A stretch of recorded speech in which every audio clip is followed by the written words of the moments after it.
Welcome back to the YouTube channel, Malawian Cameras.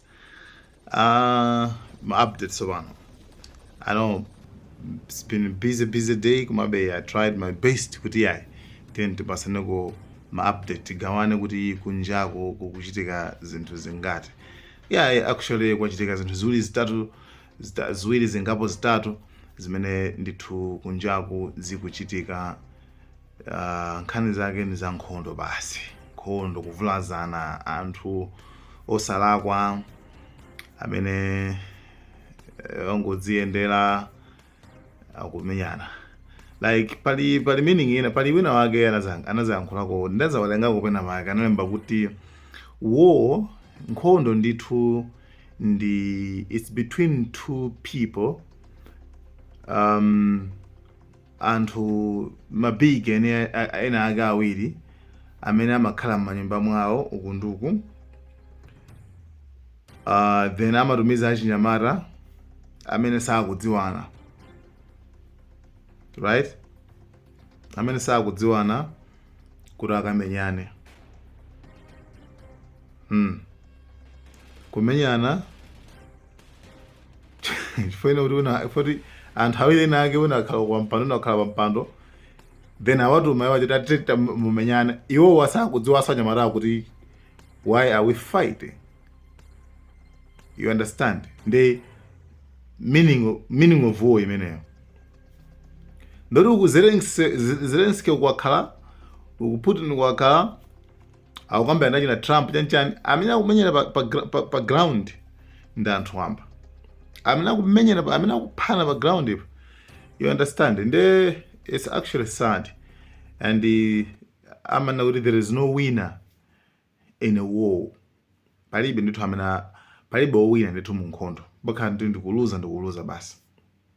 Anyway, zinthu zikuchitika zambiri kunja kuno. Tiyambe ndi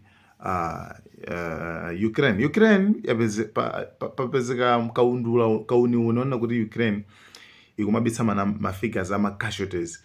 Ma figures ndi kuti ma casualties ndi kuti zimene zaonongeka anthu zinthu asilikali ambiri ndithu amwalira, zinthu zaonongeka, koma iwo ndithu Ukraine sikumanena zonse yayi, koma imakhanga tumachepetsa kwa nambala, kumano in reality yayi zinthu zambiri ndithu ku Ukraine zaonongeka. By the way, Monday ndi kuti Ukraine ndithu inaponya mabomba ku dziko la Russia, especially chakuma airport kumpakana ndithu airport ku Russia, Moscow kwenu ku capital city, ana cancel ndege zawo kuzipanga delay kuti apapa sizingatheke kuti tiuluke chifukwa chanena kuti auluke ndi kuti papezeka kuti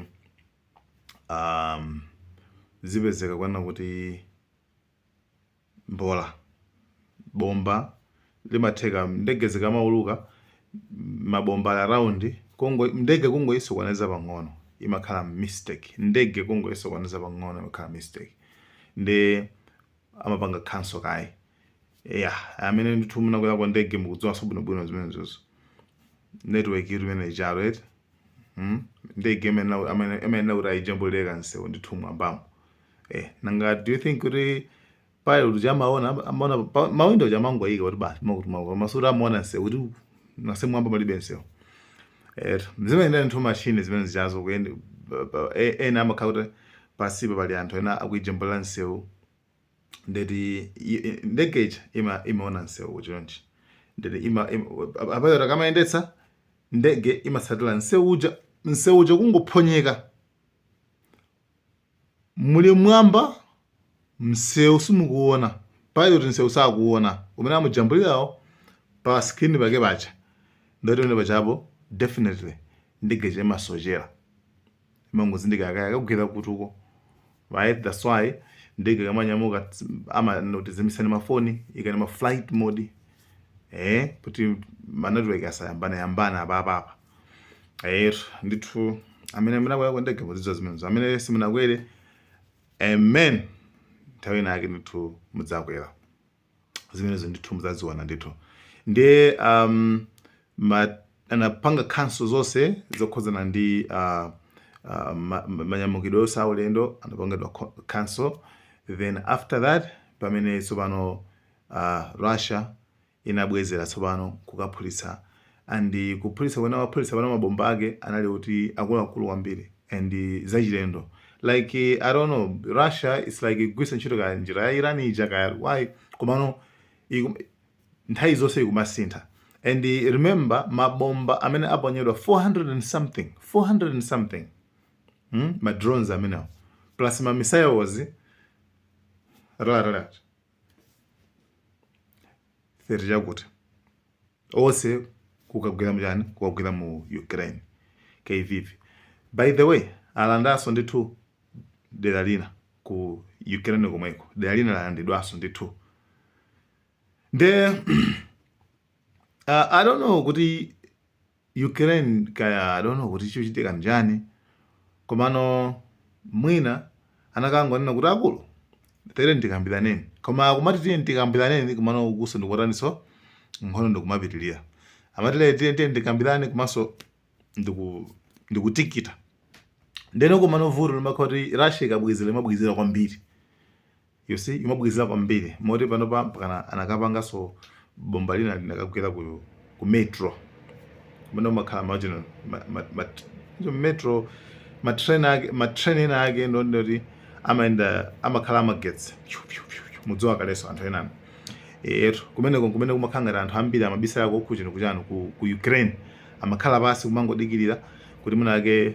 zikachita mwakuti kenako azibwerera. Koma naye ndithu panopa ndithu Russia ikupereka mabomba kwambiri. Okay, that's another thing. So no issue ina ndiona kuti Germany yanena kuti it's fine itumizano ma air defenses ku dziko lija la Ukraine paja na cancel amati ayayi takupasa no kwanira ngasi ma air defenses amanapita ku Ukraine anaphasulidwa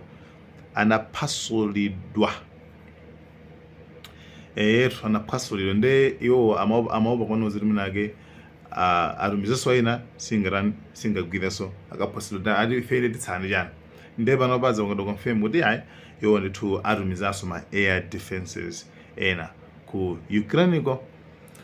Anyway, tiyeni tilowena tsopano ku Syria komanso ku pakati pa Syria, Israel ndi America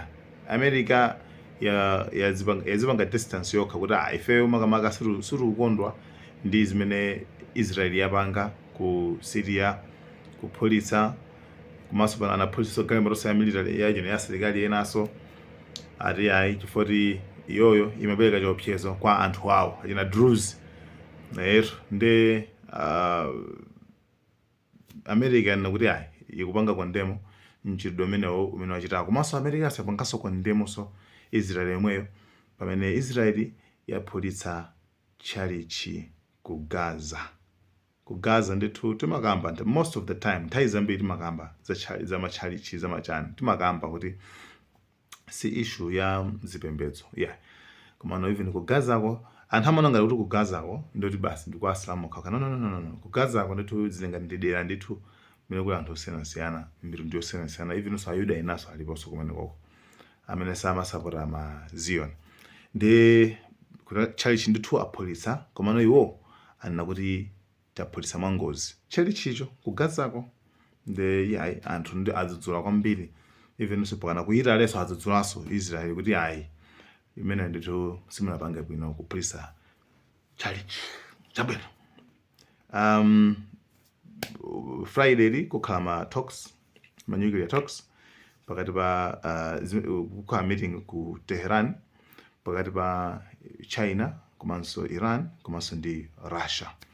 Ngakhale kuti pakati panopa ndithu Iran ndi Russia yamba kutumizana masitima amene ndithu akhale akufuna akapanga exercise chani munyanja umo awaliza ubale wawo nkhondo umezi nde akhala kumene ndithu for 3 days kenako so azitani kenako azibwerera ndithu kwawo ku Russia nde ali madzi ndithu ndipapa ndithu kuponya izi ndizi kuona kuti zikhale bwanji kumapeto kwake ndebe nkhani ndimeneyo ndithu update ndinapereka kukhuza ndi ku Syria yo kuti anthu ena akuluakulu ndithu anaphedwa ndithu. Komabe it's like pamene USA imati aya ife takuchosani ma sanctions onse zochita zibala ino Assyria chanchani USA inabwera ndi with a good cause kuti basi abatali bwinobwino abati tukurani tikumvana tsopano. Komano Israeli sikupanga nawo zimenezo. Remember iwo aja ali ndi goal, ali ndi aim imodzi. Aim yawo ndiyonena kuti akufuna alande kusekuja alande imene ndiyoti imachitwa ati greater Israel. Nde whatsoever nde ma tricks ana azingochitika komano iwo atakudziwa chimene akufuna alande kose pakana kwafika kumeka uko ndebe Egypt chani zonse za tinapasana kale videos zimenezi nde izo zimene zilipo kumene kunjaku. Nde guys, thank you so much. Tiwana mawa ndekuti for new updates. Thanks for watching Malawi.